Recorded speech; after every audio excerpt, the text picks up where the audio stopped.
दोस्तों नमस्कार आदाब, मैं हूं फराज चौधरी। आप देख रहे हैं इंडिया फायर न्यूज़। आज सीधी बात करेंगे।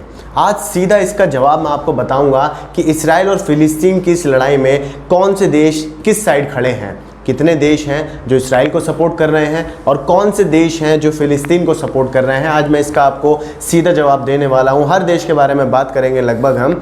शुरुआत में पर एक छोटा सा रिकैप करते हैं कि आखिर फिलिस्तीन और इसराइल के बीच अब तक ये संघर्ष, ये जो खूनी संघर्ष चल रहा है, ये कहाँ तक पहुँच पाया है और इसका अब तक क्या परिणाम निकल कर आया है। शुरुआत में आपको पता है किस तरीके से एक डेढ़ हफ्ते की बात हो गई है इसराइल और फिलिस्तीन के बीच जंग होते हुए, जिसमें दोनों पक्षों ने कई सारे अपने नागरिकों की जान गंवा दी है। दोनों एक्शंस में हैं, both are in action. Israel भी लगातार हमले कर रहा है तो फिलिस्तीन भी चुप नहीं है।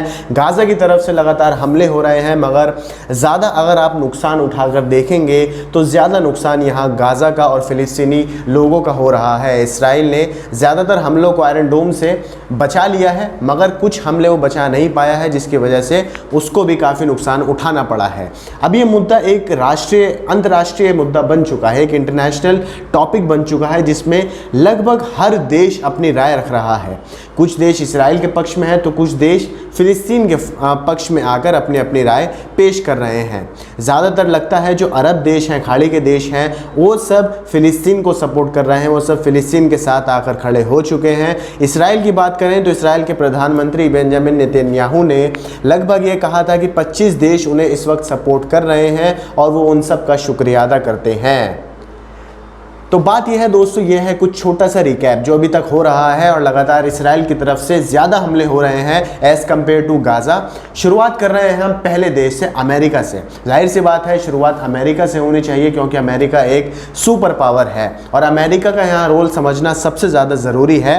तो शुरुआत में ये बात सामने आ गई थी कि अमेरिका के इसराइल के साथ बहुत अच्छे संबंध हैं और उसने ये बात जाहिर भी कर दी थी जब उसने कई तरीके के बयान दिए थे। अमेरिका शुरू से हमास को एक एक्सट्रीमिस्ट ऑर्गेनाइजेशन के रूप में देखता है, यानी एक चरमपंथी संगठन के रूप में देखता है हमास को, जो गाज़ा में है संगठन, जो हमले कर रहा है, जवाबी हमले दे रहा है इसराइल को। और इसके खिलाफ अमेरिका ने एक प्रस्ताव पेश किया था यूनाइटेड नेशन में, संयुक्त राष्ट्र में। वो रिजेक्ट हो गया था। वो पेश किया था अमेरिका ने यूनाइटेड नेशन में हमास के खिलाफ प्रस्ताव, वो रिजेक्ट हो गया था। मगर उसमें भी अमेरिका का ये दावा था कि हमास को बंद कर दिया जाए, क्योंकि वो एक चरमपंथी संगठन है।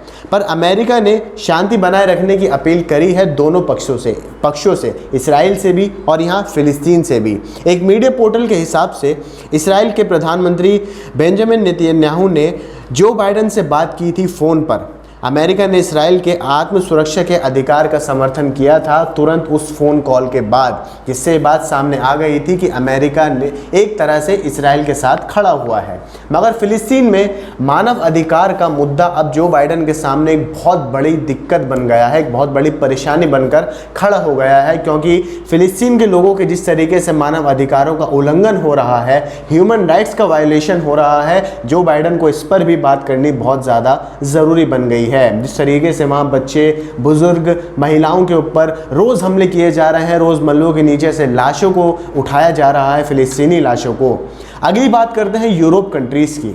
अमेरिका का हमने देख लिया, उसका ज़्यादातर जो झुकाव है वो इसराइल की तरफ है। यूरोप कंट्रीज़ भी हमास को एक्सट्रीमिस्ट ऑर्गेनाइजेशन समझती हैं, यानी चरमपंथी संगठन समझती हैं। जैसे ब्रिटेन हो गया, फ्रांस हो गया, जर्मनी हो गया, इन्होंने इसराइल के प्रति समर्थन जाहिर किया है। इन्होंने इसराइल के साथ अपना पूरी तरीके से भरोसा जाहिर किया है। मगर बात करें अगर सरकार के ऊपर, यानी इस्राएली सरकार के ऊपर, जिस तरीके से उन्होंने फ़िलिस्तीनियों के ऊपर हमला किया है ये बीते कुछ दिनों में, इसका जो असर है वो ब्रिटेन में, यानी लंदन, इंग्लैंड में बहुत अच्छे खासे दिख रहा है, क्योंकि वहाँ के लोग जो हैं वो ब्रिटेन सरकार पर दबाव डाल रहे हैं कि आप फ़िलिस्तीन का सपोर्ट कीजिए, आप इसराइल को सपोर्ट देना बंद कर दीजिए, क्योंकि वो गलत कर रहे हैं। लगातार वहाँ पे ब्रिटेन में, यूके में रैलीज निकाली जा रही हैं, प्रोटेस्ट चल रहे हैं ज़ोरदार तरीके से।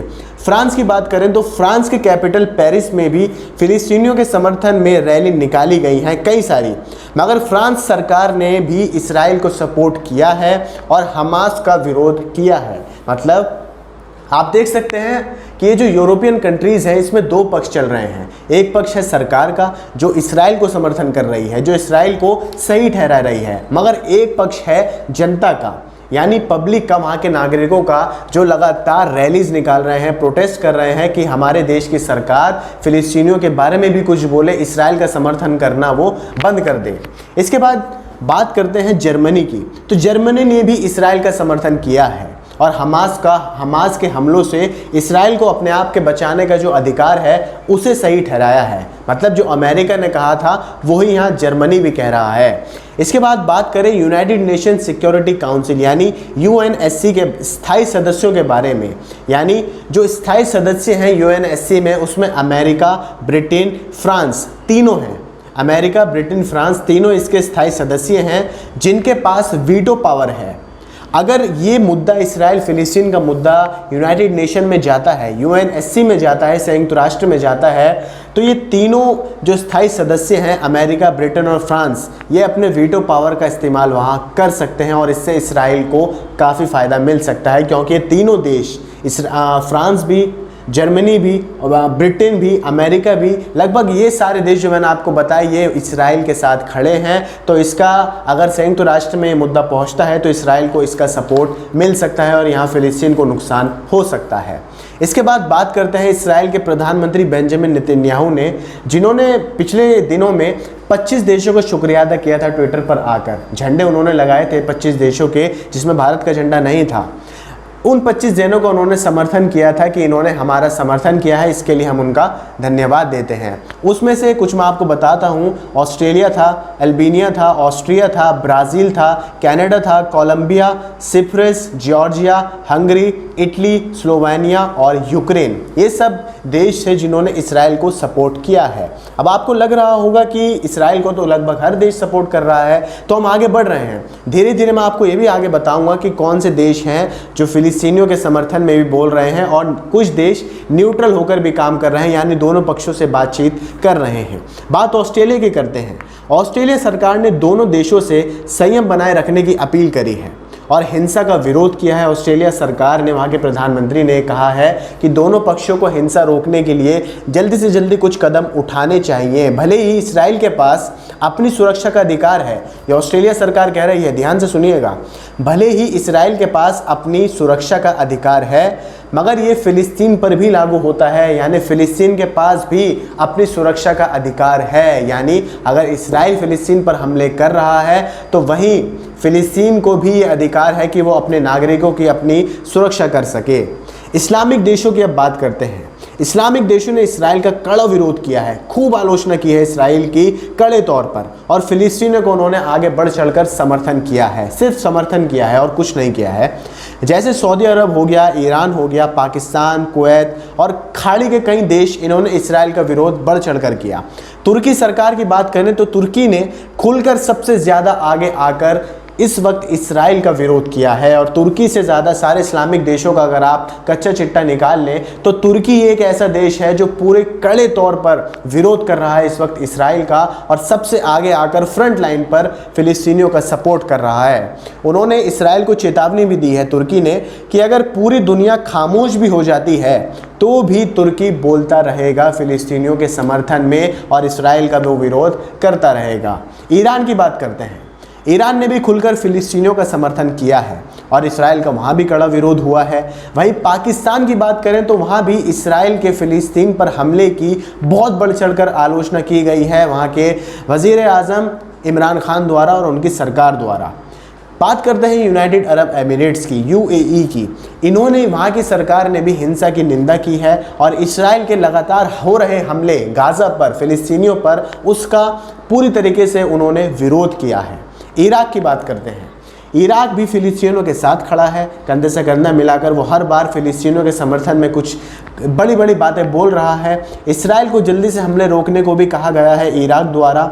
इसराइल के ही पड़ोसी देश जॉर्डन ने भी इसराइल को हमले रोकने को कहा है। लेबनान देश, उसने भी इंटरनेशनल दखलंदाजी के लिए अपील की है कि सारे देश जो अंतर्राष्ट्रीय तौर पर इस मुद्दे पर आएँ और इसे जल्दी से जल्दी ख़त्म करें, दोनों पक्षों को समझाएं।